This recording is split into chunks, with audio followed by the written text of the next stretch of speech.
This story starts out with our duo, Kratos and Atreus, running away from Freya, who seeks revenge for the neck snapping bit from the last game.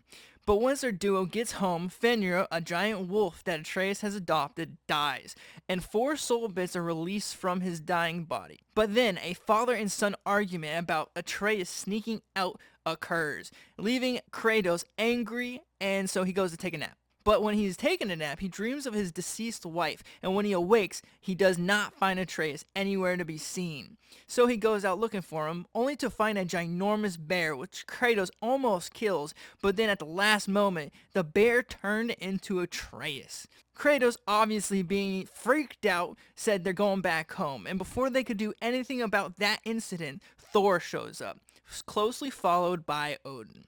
They have a little chat, and Odin outs Atreus for searching for Tyr, which doesn't really matter at that time because, fight versus Kratos and Thor. Kratos ends up dying in this fight, but Thor brings him back to life with his hammer like a defibrillator. Crazy shit.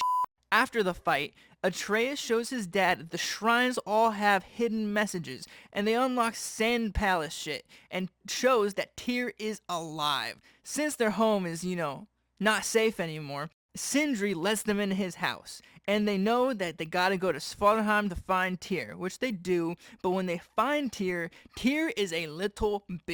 But they go back to the treehouse, and Atreus sneaks out with Sindri just to go and talk to crazy Freya, and it goes as expected, he gets nothing. But on the way back, Sindri drops the bombshell on us saying Brock died and I brought him back to life, but he only has 3 out of his 4 soul bits. So we all group back together at the treehouse just to talk to a talking squirrel. But moving on, our trio now goes to Alfheim. The reason is to find Groa's shrine and see the real prophecy where Asgard gets destroyed and Odin dies. After this knowledge bomb drop, they accidentally take a swim in the River of Souls and then go back to the treehouse. Atreus gets in an argument again and storms off to take a nap. But he wakes up in this place called Ironwood and meets a lady called Angerboda. Shortly after, Atreus sees a prophecy of a Ragnarok, where his dad dies, so he promptly has a freak out moment and turns into a wolf. Then he goes on a really long fruit gathering expedition that I cannot stress this enough, was really, really long. Then she, Angerboda, gives Atreus a bag full of giant souls. And skips some shit and he gives them right back. They go back to the mural and Atreus vows to make sure the prophecy does not come true. He and Angerboda say goodbye and he wakes up in Midgard. Atreus attempts to go back to the treehouse through a blue teleport gate thing, but Kratos walks through immediately and father-son argument number 3 occurs. Then Freya interrupts them and demands Kratos help her break the curse keeping her in Midgard. So Kratos, Freya, and Brock go to Vanaheim, eventually running into the last of the rebellion, which happens to have Freya's brother, as the leader. After a touching reunion, Kratos goes to break the curse, but finds Odin used the World Tree branches in his spell, meaning Nidhogg, this giant lizard dragon thing that bites on the roots of the World Tree, comes to protect the roots. So an epic battle begins. Freya and Kratos beat her and break Freya's curse. Then Freya has a heart-to-heart with Kratos and decides to help take down Odin, revoking on her, revenge shit.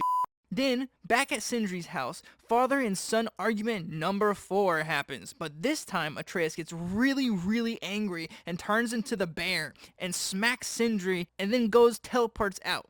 He unfortunately only had one place to go, Asgard, in hopes to gather more intel. But he has to climb the big-ass wall. But he does get to the top, and he meets Heimdall there, who is able to read minds. Then Odin shows up and gives our boy the grand old tour. Shows Atreus a green tear underneath his house, and a mask they need to look inside said crack. Side quest, Lava Land! Switch back to the Kratos, and our guy wants to find the Norns, the fates of the Norse mythology. So the Norns put our party through some hallucinations, then find a horse that turns into a seahorse and takes them to the Norns. The Norns said Heimdall will kill Atreus and Kratos will die at Ragnarok. So Kratos automatically is like, I'm gonna go and kill Heimdall. So he goes back home, and the dwarves come up with a plan to defeat the said bastard. Using a replicated gold ring, they forge a new weapon. Only problem is, they need the Lady of the Forge to make it. A new spear is acquired, but Brock finds out that he died and only has 3/4 of his soul bits. This is my favorite part of the game. The lady didn't give the blessing for the spear, so Kratos asked Brock to bless it. And it was a very, very cool moment of the game. I liked it a lot. They go back to the house and Kratos needs a nap, then has a dream about his wife again, and we switch back to Atreus. Skip a little bit and Atreus releases a giant doggy that can tear open the fabric of reality with his claw. And Atreus feels like a big old dummy. So he goes back to his dad and is like, oh boy did I mess up. So Kratos and Atreus go to take care of the big doggo.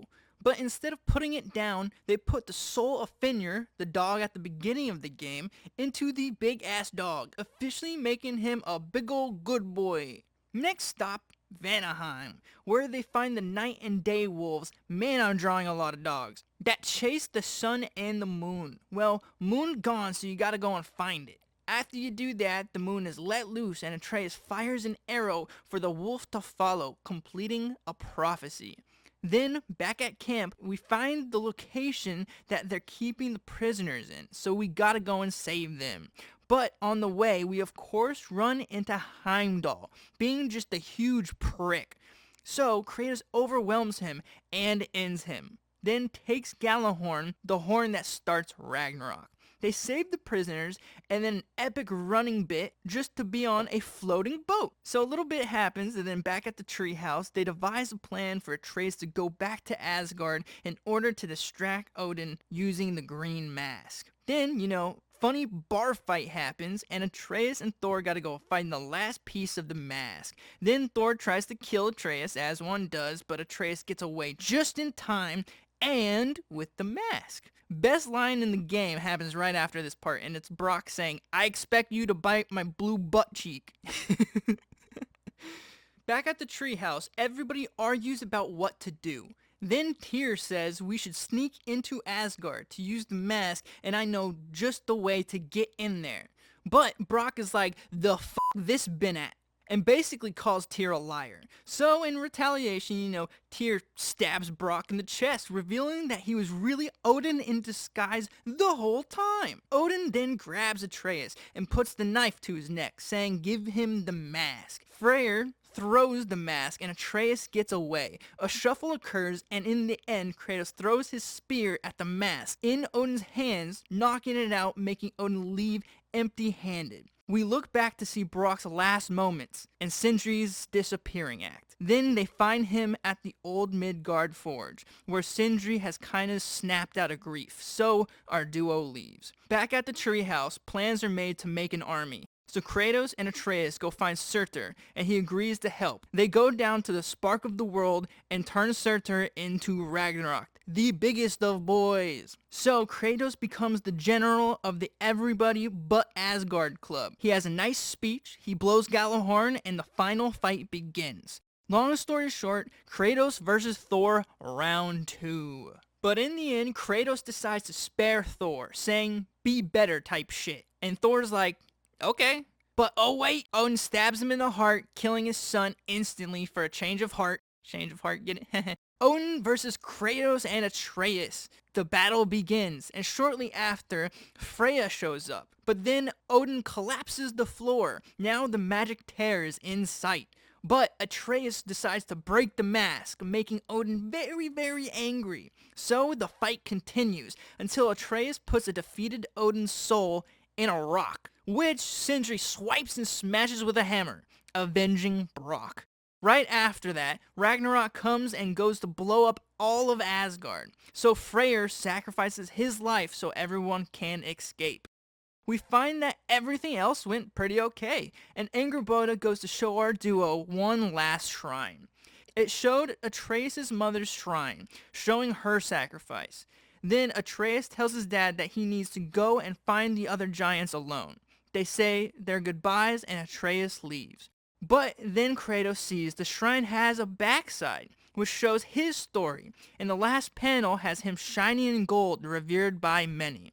And so, he sets off to help fix any unfinished business. Then, the game promptly ending with Brock's funeral. Thank you for watching to the end, hope you liked it, and I'll see you in the next video.